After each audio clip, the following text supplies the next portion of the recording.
मंगलम नमस्ते. माझं वीणा प्रवीण वागचौरे. मी अकाउंटमध्ये मॅनेजर म्हणून काम करते. मंगलमच्या सुरुवातीपासून मी मंगलममध्ये काम करते. लास्ट इयरला मला मंगलमच्या ॲन्युअल मीटमध्ये मला डायरेक्टर अवॉर्ड फॉर ट्रस्ट ह्या कॅटेगरीमध्ये मला अवॉर्ड मिळालं होतं. आणि तो अवॉर्ड मिळाला त्यावेळेस मी पण खूप सरप्राईज होते की मला वर्षभर कुठलाच अवॉर्ड नव्हता, तो पहिलाच एवढा मोठा अवॉर्ड मिळाला. मला जो ट्रस्ट अवॉर्ड मिळाला त्यामध्ये मला ताज हॉटेलला माझ्या पूर्ण फॅमिलीला 2 डेजचं त्यांनी बुकिंग केलं होतं आणि मी माझ्या फॅमिलीसोबत ताज हॉटेलला 2 दिवस गेले होते. ज्यावेळेस मला अवॉर्ड डिक्लेअर झालं ना, तर सगळ्यात पहिले मी माझ्या मुलाला आणि मिस्टरांना पहिलं ते पाठवलं वगैरे की मला असा अवॉर्ड मिळाला. तर मी जेव्हा घरी आले ना, तेव्हा ना माझ्यासाठी माझ्या मुलाने खूप छान पेंटिंग केलं होतं. तर मला ते बघून पण खूप छान वाटलं की त्यांनी माझ्यासाठी ते पेंटिंग बनवलं होतं. आणि त्या दिवसापासून तर आम्ही ताजला जास्तपर्यंत माझं मुलं कंटिन्यू ते ताजचं सर्च करायचं की आपण कधी जायचं, कसं जायचं आणि कधी आपण ते कुठं जायचं, तिथं काय बघायचं. तर त्यांचा तो पूर्ण स्टडी करून ठेवला होता.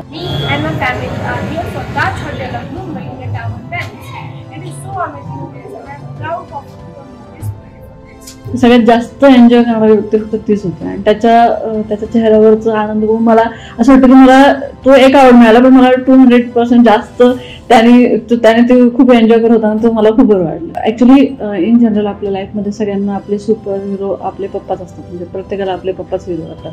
त्याच्यासाठी त्याची मम्मी त्याची सुपर हिरो होती. तर ते मला खूप आवडतं की सुपर मॉम, की माझी मम्मीनी एवढं चांगला अवॉर्ड घेतलं म्हणून. आणि त्याच्यामध्ये आम्ही गेल्यानंतर त्यांनी नमस्ते म्हटलं, परत ओवाळणं वगैरे हे आपल्या इंडियन कल्चरमध्येच. आणि बऱ्यापैकी आपण तेच कल्चर इथं फॉलो करतो. आपण पण नवीन जे जॉईनिंग करतात त्यांना पण आपण ओवाळतो. परत त्यांना मंगलम नमस्तेचं आपलं कल्चर आहे आणि बऱ्यापैकी आपण इंडियन कल्चरच फॉलो करतो आपल्या मंगलममध्ये. तर ते त्याला खूप अलाईन वाटत होतं माझ्यासाठी.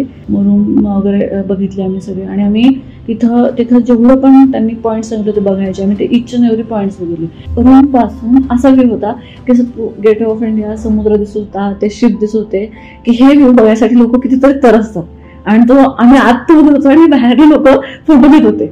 तर ते एक छान जसं बघायला पण खूप सुंदर वाटत होतं. तर तिथे एक चांगला एक्सपिरियन्स काय आला की माझ्या मुलाला उस्ताद जाकीर हुसेन सर भेटले होते आणि त्यांना जेव्हा ते भेटले ना, तर ते इतकं खुश होतं त्यांना भेटून ना. ज्या गोष्टी कदाचित बोलल्यानंतर विसरायला पण होतात, पण जे लिहून दाखवलं होतं ते खूप दिवस मानत होतं. तर माझ्या मिस्टरांनी खूप मेहनत घेतली. ते खूप दिवसापासून तो एक प्रोजेक्ट सारखं त्यांनी ते कम्प्लीट केलंय. तर त्यांनी त्यांचं एक्सपिरियन्स शेअर केला आहे. माझ्या मुलांनी त्याचा एक्सपिरियन्स शेअर, मी माझा एक्सपिरियन्स शेअर केला त्याच्यामध्ये. आणि त्याच्यामध्ये आम्ही सगळं व्ह्यू आम्ही त्याच्यात बऱ्यापैकी मांडण्याचा प्रयत्न केला. दोन्ही डायरेक्टरला थँक्स केलं. राम सरांचं पहिलं थँक्स की राम सरांनी मला मंगलम जॉईन करायला सांगितलं आणि साकोरे सरांनी मला असं मोल्ड केलं की तू माझा विश्वास आहे, तू हे करू शकते. तर थँक्स सगळ्यांचंच की ज्यांनी पण मला सपोर्ट केला आणि मला हा अवॉर्ड मिळाला. सर ॲक्च्युली म्हणतात की नाही का आपल्याला काही गोष्ट मिळवण्यासाठी खूप सॅक्रिफाईस करावं लागतं. तो खूप सॅक्रिफाईस होत होतं आणि त्याच्यामधलं सरांनी एवढं मोठं सरप्राईज दिलं की जे मला एक्सपेक्ट पण नव्हतं, की मला असं वाटलं पण मला हे अवॉर्ड मिळालं म्हणून.